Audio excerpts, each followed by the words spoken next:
Welcome back to the Apartment Dealer Show. This is Kris, the Apartment Dealer.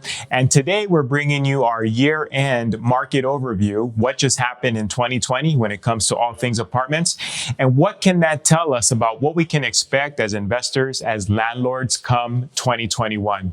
Now, I want to pause here and ensure that you watched our interview that we just held with the Costar group. In that interview, Costar, who again is the nation's leading resource when it comes to all data points specific to the commercial markets. In that interview, they lay out for us 2021, 2022, 2023. What can we expect in terms of vacancy, rental rates, and property values? And of course, we were speaking in broad strokes. LA County as a whole, some areas, large chunks, many cities at any given time. Today, we're going to take that data because we rely on Costar's data anytime we do these market updates. But we're going to chunk it down to specific corridors. So we'll be discussing the 605 corridor. Now, when we talk about the 605 corridor, we're talking about Montebello, Whittier, Norwalk, Pico Rivera, Paramount, La Puente. We're going to be discussing the eastern San Gabriel Valley. When we discuss this corridor, we're talking about the cities Glendora, West Covina, Monrovia, El Monte, Azusa, and Baldwin Park. Then we're also going to discuss East Los Angeles, El Sereno, East LA, Boyle Heights. Then we'll also discuss Pasadena, South Pasadena, Sierra Madre, Altadena, that far west area, northwestern area of the San Gabriel Valley. We're also going to take a look at the western San Gabriel Valley as a corridor. That will include San Gabriel, Rosemead, Alhambra, Monterey Park, Arcadia, Temple City. We'll also discuss the 710-91 corridor, Maywood, Paramount, Southgate, Bell Gardens, Cudahy, Huntington Park, and the Inland Empire West, Pomona, Ontario, Montclair, Upland, Chino, Rancho Cucamonga, and the Inland Empire East, Fontana, Bloomington, Colton, Rialto. Now, what gives me the authority to speak on these corridors? Well, I pretty much, in the last 14, 15 years here, have sold buildings in all these various locations. And so we track the markets daily, given that we have our sales business in these various corridors. And as an investor myself, I own in several of these corridors, and I'm always keeping an eye on these corridors, where our rent's tracking, where our value's tracking, as I take a look at where is Kris and my wife Tanya, where are we going to place our own money. So we have experience in these areas. And again, the data I'm using, it's not my opinion. It's not, some organization, like nothing against the apartment organizations, but none of their data. This is, again, from the Costar group. And they're unbiased, meaning they're not in sales. They're not a brokerage. They have no horse in the race. Whether you choose to buy, sell, hold, doesn't matter to them. They make their money on collecting and selling the data. And that's who this information, this market overview is dependent upon utilizing their analytics. Okay. So let's dive into the 605 corridor. Again, Montebello, Whittier, Norwalk, Pico Rivera, Paramount, and La Puente. Over the course of the next few minutes, as we take a look at these corridors, we're going to discuss sales volume, cap rate. We're also going to be discussing what was the highest sale last year on a price per unit basis versus this year, just to give us some indication what's different, truly different about this year versus 2019. Because our gut might tell us that the market is upside down, or our gut might tell us that the market should be worse than it is. But as you're going to find, much of it is very similar, and we're going to give you the specifics on that. We're also going to take a look at rental rates, because one of the things to keep in mind is rental rates are shifting. For some of us, they're heading downwards. For other areas, they're headed upwards. So we're going to give and lay out those rental rates here throughout our discussion. Now, 605 corridor. Sales volume. When we discuss sales volume, this is how much in total volume, millions of dollars, okay, sold, multifamily properties sold in that given year. So, for example, in 2019, about $270 million sold of multifamily type properties. And when we say multifamily, we're looking at properties that are 5 to about 50 units. That's about the class of property that we're looking at. Once you get above and beyond 50 units, it becomes a different type of class of asset, and we would take a look at that differently. Many of you own properties that are 5 to 50 units. That's why we take a look at that data. This does not include duplexes, triplexes, and fourplexes because that's a totally different set of numbers that we would be looking at. So in 2020, thus far, about $170 million has sold in total volume. Rather than looking at specific numbers, what I want you to do is just look at the chart. Give the chart an overall. This is a 10-year run. You can see that from 2010 to all the way up to last year, the market had a very good run, okay? And this year, we've sold only about 2/3 of the volume that we sold last year. Now, cap rate. When we take a look at cap rate and to be able to figure it out for yourself mathematically, we already have a video that we outline what is a cap rate, how do you calculate it. We'll link to that video here. But for our discussion here, just take a look at cap rate this way. If you were to buy a multifamily investment, all cash, okay, no debt, all cash, what would be your expected rate of return? That's an easy way to understand cap rate. So as we take a look at cap rates, no surprise, in 2010, cap rates were much higher, right? Properties selling in 2010 offered a greater return, right? In other words, sellers had to be willing to sell properties at a lower value with a greater return in order for buyers to make that move. And as the market came back, cap rates began to fall, meaning prices were increasing, okay? And then here in 2017, 18, 19, in this corridor, we kind of were bumping along around the same general cap rate range, probably anywhere around 4.25. Those brokers that sell multifamily properties in the 605 corridor like myself know it's been somewhere. Now, of course, there's been properties that have sold for less than 4.25 cap rate. There's been others that have sold at a higher cap rate.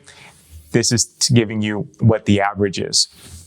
But here, going through 2019 up into 2020, now cap rates have begun to increase. What can that tell us? Well, it says one of two things. One, rental rates may be increasing in an area, right? Because there's more gross income on a building when it eventually sells. But it also can tell us that in order for a building to sell and move, it has to offer a greater yield. And I'll tell you that it truly is a combination of both. Having sold buildings in the 605 corridor, there has been a transition in terms of values and rental rates. Values are not as high as they were even 2 years ago in many of these cities, and rental rates have continued, though, to continue to increase. Now, let's jump to the eastern San Gabriel Valley. So this would be more of what I would expect, just again, daily as a broker representing buyers and sellers of multifamily, looking for inventory, selling inventory on their behalf. What the market has felt like. We had an upswing from 2010, and then once we hit about 2017, the market was still performing well, but it was trailing sideways. And if you've been to any of our live events, you know since 2017, essentially that's what we've been sharing from the stage when we do our market reviews there, is that since then, the market was trailing sideways in terms of sales volume, prices. But you see here in the eastern San Gabriel Valley, there's been a significant drop-off in terms of the sales volume. What does that tell us? Well, obviously, there's been a lot of anxiousness in the market, but specifically in this corridor, buyers and sellers are not having a meeting of the minds. Either sellers are anxious to actually sell their assets, right? They're holding on to them, so there's not as many buildings being sold in the market. And maybe sellers are looking for too high of a price that buyers are willing to pay, thus the buildings are sitting. Now let's take a look at cap rate. Since 2017, essentially the cap rate, we've been about the same place. And then here towards the end of 2019, going into throughout 2020, now cap rates have begun to increase. This is very key when you go back to the Costar video when they shared that the market in Los Angeles County was already changing and shifting at the end of 2019. This shift that we feel is not purely COVID-induced. COVID has exacerbated the shift that was already taking place, and you'll continue to see that as we walk through the rest of these areas. Now let's take a look at East Los Angeles. Now East Los Angeles, again, since 2010, right? Sales volume increasing, cap rates declining. That means more activity, more buildings selling, prices were increasing. Then you hit about 2017, 2018, same kind of indicator there. Things began to trail sideways. Now, when you look at sales volume, because if you look at this chart, just face value, you might say, oh, well, 2020 hasn't been too bad of a year for East Los Angeles. Nearly the same amount of buildings sold this year as they did last year. But look at the volume, less than 40 million. We're talking about a handful of buildings. Not a lot of buildings have traded hands. And one of the issues in East Los Angeles, right, the unincorporated areas, is that they have their own version of rent control. And if you're not aware of the different stipulations, regulations within their version, you really need to take a look at that. Contact our office. I can send you the links and the numbers to call. But essentially, for about the last 6 months, there's been a rent freeze in unincorporated LA. You have not been able to raise rents $1. And they have their own outlines for tenant buyouts and evictions. That's another reason why even myself, I've sold a couple assets in that area because I just refuse to partake in that. And so you have investors that are not paying as high of a purchase price as they once were in some of these areas because they're turned off by this new version of rent control. And again, that's specific to unincorporated. It's different than the statewide rent control, right? It's different. Okay, cap rate. Cap rates fall since 2010. We get to about 2018. That tells us that was about the highest point in the market that in terms of sales prices that we're selling. They began to increase in 19. We really don't have enough sales volume in 19 or 20 to give us a good indication. What I can tell you from working that area as a broker and owning in the area as an investor is that sales have dropped off. Purchase prices, property values have dropped off significantly. Pasadena. So again, Pasadena, South Pasadena, Sierra Madre, that far northwest area of the San Gabriel Valley. This chart, the sales volume is very interesting, right? 1 year, investors love it. The next year, not so much. Then sales volume goes back up. And you see that happen essentially since 2011 all the way up into about 2018. Now, Pasadena has had its own challenges because their city moved and made certain stipulations in terms of landlords dealing with tenants and rent and so forth. So again, this is one of those unique areas where the city came up with their own guidelines. So that's one component. But you've seen sales volume shoot way up in 2019, back to 2017 levels, which again, I suggest that that was truly overall the top of the market. And 2020, we've sold nearly just as many buildings. Why? If you work the area or just looking at the individuals that are selling buildings, a lot of it is that individuals that have owned for some time that are just getting out of the market. Maybe they're turned off by what's happening here in California politically. I don't know, but you've seen more buildings come up for sale in the last 2 years than we've seen in the last 14, 15 years in this particular corridor. And in terms of cap rate, as in the other areas, drops steadily since 2010, meaning prices were rising, but cap rates have increased through 19 and 20. So there's a shift there taking place in terms of values. Western San Gabriel Valley, again, something more typical. Top of the market at 17. Since then, sales volume has dropped off. This year has been very similar to last year in terms of total sales volume. Cap rates, the cap rate chart, as we're looking at it, suggests that cap rates actually fell in 2020. But again, working this area, working listings in this area, what I can tell you is it's about the same. Values have not gone up in these cities, unfortunately. I wish I had different news. And if anything, they're about the same, or even a point to 2% off in terms of prices. Cap rates are about the same. 710, 91 corridor. Maywood, Paramount, Southgate, Bell Gardens, Cudahy, Huntington Park. Maybe I'll take a pause here. Kris, why do you chunk down the corridors this way? The reason why we divide the corridors the way we have, and maybe it's different from other outlets, is because of the tenant base, the rental rates, the investor pool, the values. Again, working these areas, we know what areas, if you cluster them together, one area mirrors another. So that's why they've been clustered this way. Okay, so since 2017, sales have been strong in the 710-91 corridor. I can tell you from personal experience, investors have gone to this area looking for higher yields. When other areas had already hit a 4 cap rate or a sub 4 cap rate in some areas, you could still get a fairly good yield in the 710-91 corridor. As you can see, in 2017, when, again, I suggested the top of the market, you still nearly had a 5 cap rate. Some buildings selling at a 5 cap rate or even higher versus other areas that had already dropped, say, a point and a half in terms of cap rate. So 2018-19, we still have good sales volume. People, investors, I should say. There's a meeting of the minds between buyers and sellers in terms of expectations of buyers' rate of return, sellers in terms of expectation of price. And so, although the sales volume has dropped off this year, it's still been steady in that area. Inland Empire West. Now, we segment the Inland Empire as a whole into West and East because it's night and day. Rental rates are night and day. The tenant base, in a lot of cases, is night and day.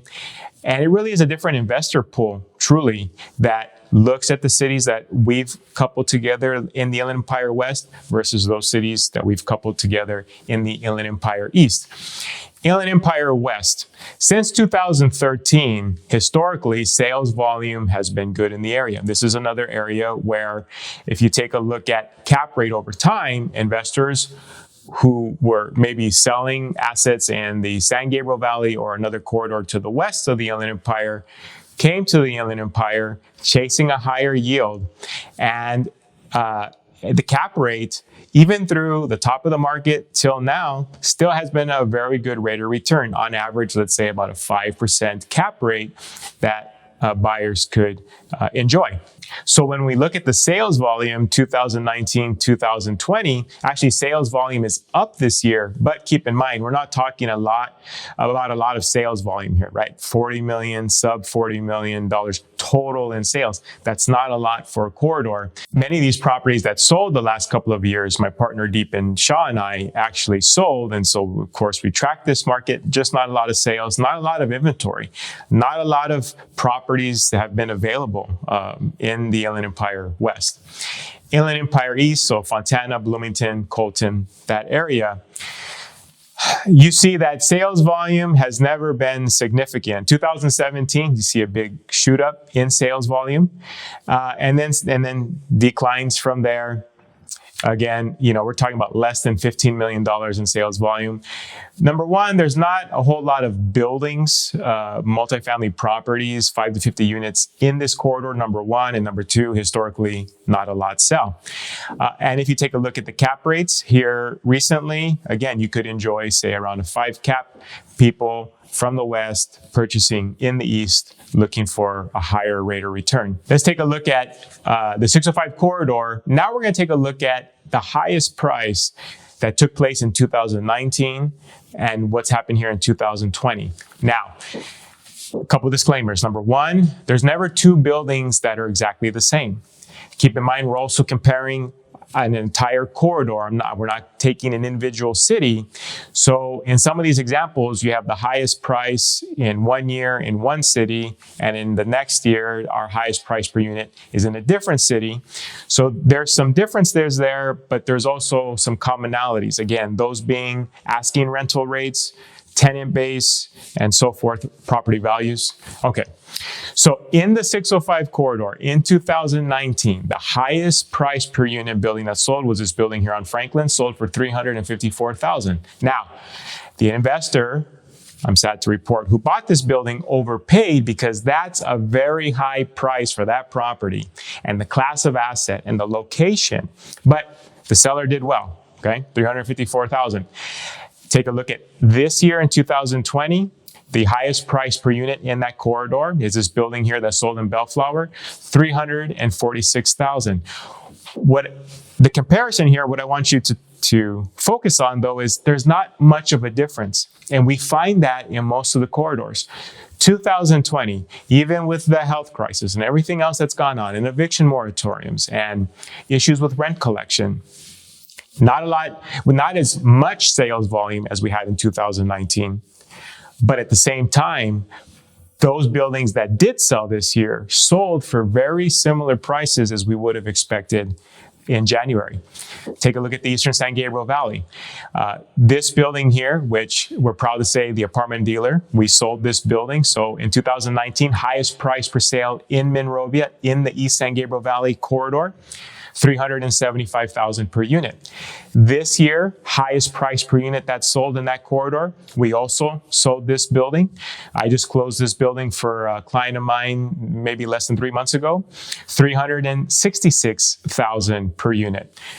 Not too much of a difference. And actually, we just put a building into escrow at $375,000. It will not close until the new year, but technically we put that transaction together this year, so I would argue values are still the same. East Los Angeles. We have this building here on Locke, sold for $286,000 per unit. And then we have another building here on Huntington Drive, sold for $300,000 per unit. Pasadena. Now, here, this gets more nuanced because if you own in Pasadena, live in Pasadena, familiar with the area, you know that there's big divides in terms of value depending on where you are in the city. For example, this building here, it's sold on Del Mar in Pasadena, $457,000 last year. The most recent highest price was $375,000, the building on Grand Oaks. We also took a look at, in terms of highest price per unit, if there was a building that was 16 units or larger that had a price point that was above and beyond the average, we wanted to highlight that for you as well. Why the 16 units? Why that marker and above? Because in multifamily assets, once a building is 16 units or larger, you need an on-site manager. It changes the dynamics of the asset itself. And typically it's a different buyer pool as well. Individuals looking to buy a larger asset, say, versus mom and pop who stay between 5 to 10 units, okay? Now, this building sold on Orange Grove. And if you know Pasadena, Orange Grove is a coveted area. So that's why it sold for $600,000 per unit. In terms of 2020, this 24 unit on Los Robles sold for $389,000. This would not suggest that there's been a big drop-off in values. It's just two different parts of the city. In terms of the Western San Gabriel Valley, highest price per unit last year, Monterey Park, $395,000. Highest price per unit this year, Alhambra, $425,000. In the Western San Gabriel Valley, 2019, we have this building here in Arcadia, $400,000 per unit. And then this year, 2020, highest price sale was this building here on Arcadia Avenue, $321,000. Now, taking a look at this specific corridor, and even here we're taking a look at Arcadia, there has been a differential in pricing last year versus this year. The 71091 corridor. In 2019, highest price per unit was this building that sold on Elizabeth for $219,000. Here recently in 2020, highest price per unit in Bell Gardens, $300,000. About the same.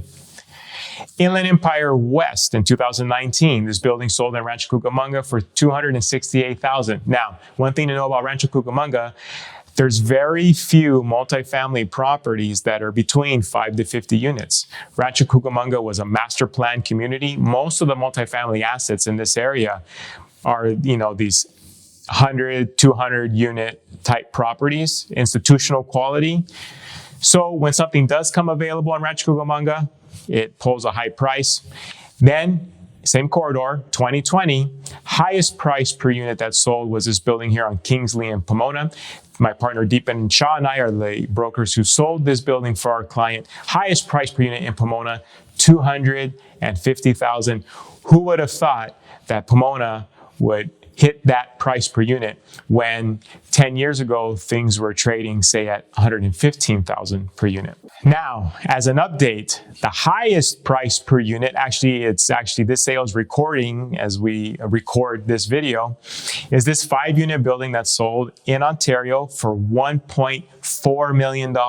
That's a huge price tag for Ontario. And guess what? The apartment dealer not only sold this building, this is my personal property.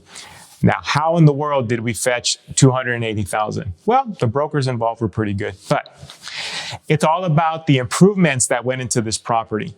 I cataloged on video, and it's available on my YouTube channel, everything I did to this property, and we'll link to those videos below.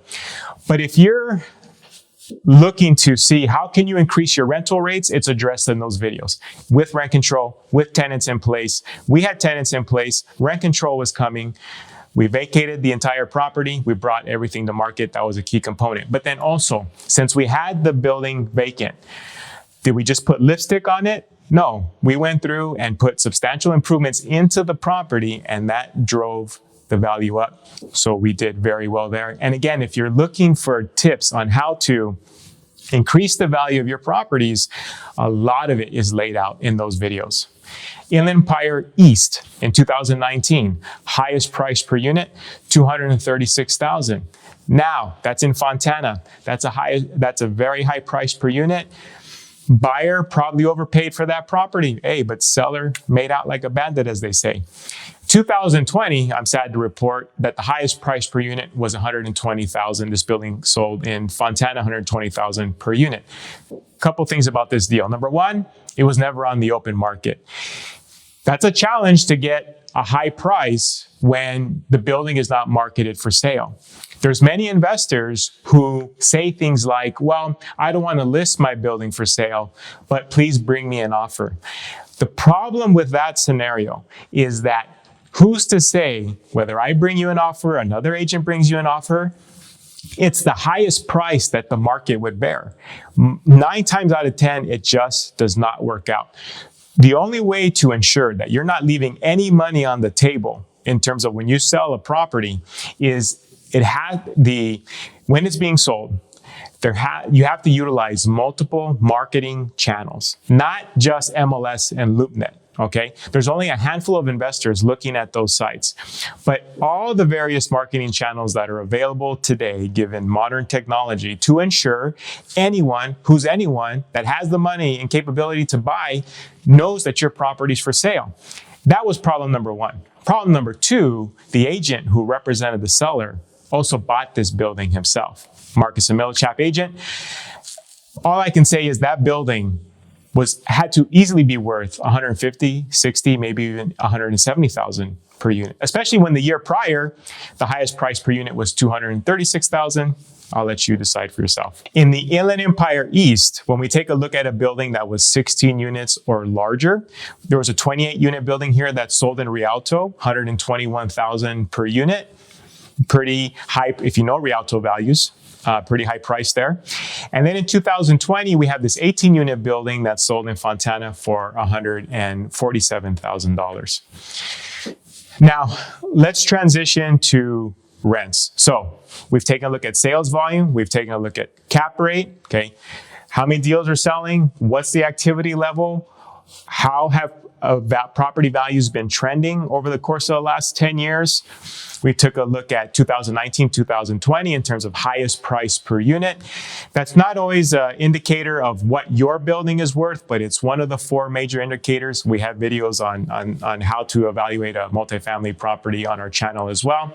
But this is just to give you some sense on what has happened over the course of this last year. And now let's talk about rents, because rents are going to be one of the biggest factors to take a look at in terms of heading into 2021 and 2022, especially if you take a look at that interview that we did with Costar. So 605 corridor. Now we're back to Montebello, Whittier, Norwalk, Pico Rivera, Paramount, and La Puente.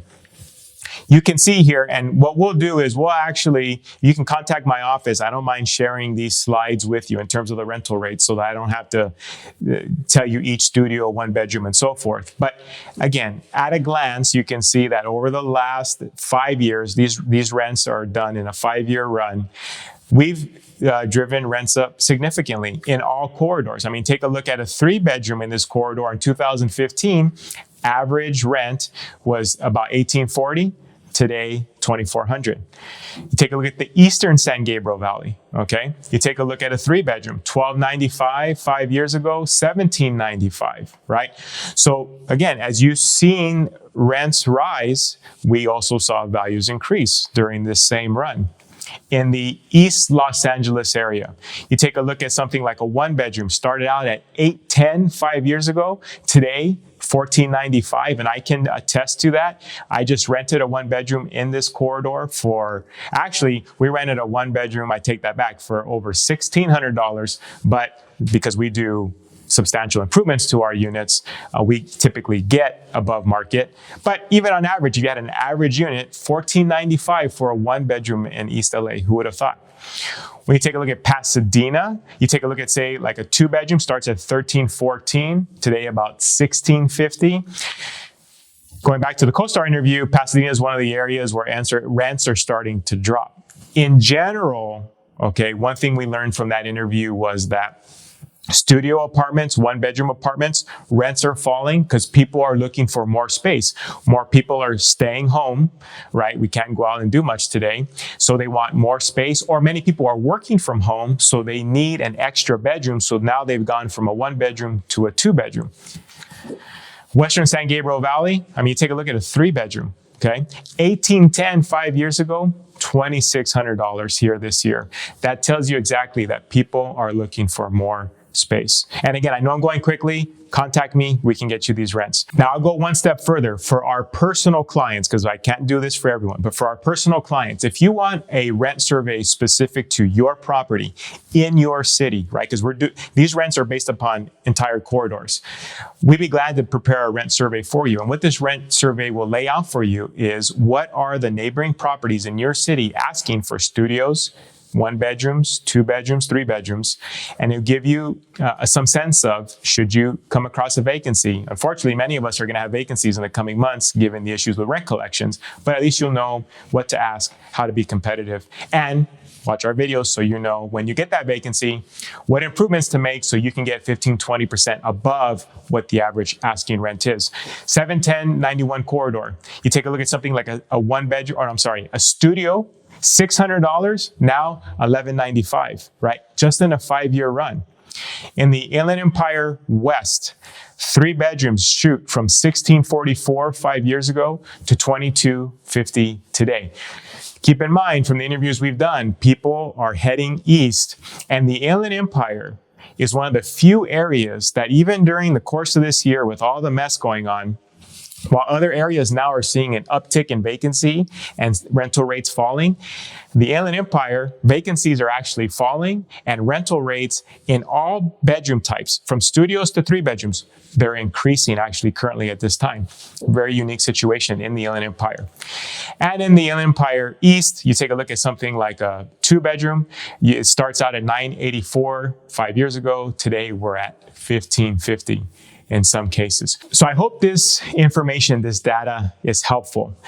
One of the main purposes that we take the time to collect all this data, piece it together, and give it away for free is because we want to take the emotion out of the market. Again, I realize this past year has been challenging for many. Maybe you've had a challenge in your business.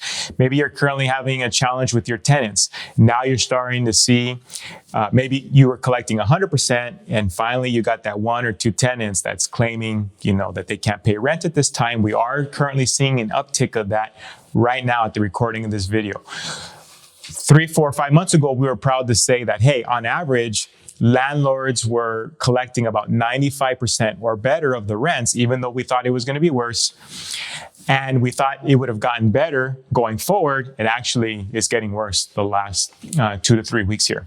So we want to give you the real data. We want to ensure that you know what the true analytics are, what's really happening on the ground, so that as you contemplate come 2021, as you contemplate what direction you'll go with your investments, you have the right set of expectations. Bottom line, 2020 compared to 2019 in terms of property values, very similar. Going into 2021, because we're going to see rental rates shifting, because we're going to see vacancies increasing, I can tell you as a landlord, what we're experiencing in the management of our properties, that is truly taking place at this moment. So everything Costar suggested in our interview, that as you track rental rates throughout the course of 2021, going into 2022, there's going to be a drop because of the increase in vacancy. We saw this back in 2009, 10, 11, as vacancies increased. People and landlords were offering concessions and so forth, right? Rental rates dropped, same idea. So we're going to go through a shift in values, but it's not going to be 20, 30% off, at least as we can best tell now, off of current values. So as, again, an agent who actively is selling properties, reviewing rent rolls, talking with my clients about what are their true rent collections, looking at properties for our clients to buy, speaking with those other agents in terms of what's happening with rent collections there. Everything that was shared in the Costar video is starting to play out. That they predict a shift in rental rates over the next couple of years here, downwards, not upwards, and an increase in vacancy. That will change property values, but incrementally. We're not going to see a huge drop off, 20, 30% like some people assume. So if you're one of these investors that have been sitting the sidelines saying, well, I'll buy next year, okay, because I think I'll be able to buy things at a fraction of the price of what they are today, at least for now, the data tells us we're not going to see that. Okay, that's just not going to play out, which is good news. It's good news for the multifamily market. I hope this is helpful. Please give us a comment below. Hey, is this content meaningful? Are we hitting the nail right on the head? Is there something else that you may be looking for that would be helpful in the day-to-day management? Please share your comments below. Be sure to give this video a like, subscribe to our YouTube channel, come over and follow us on Facebook, Instagram, wherever you play. We're there sharing different content. We want to interact with you. And more than anything, we want to lock arms with you, the investor, and assist you as you build your financial legacy in multifamily investments. Kris German from The Apartment Dealer, wishing you positive cash flow, tenants who behave, and much protection from Uncle Sam. Till next time.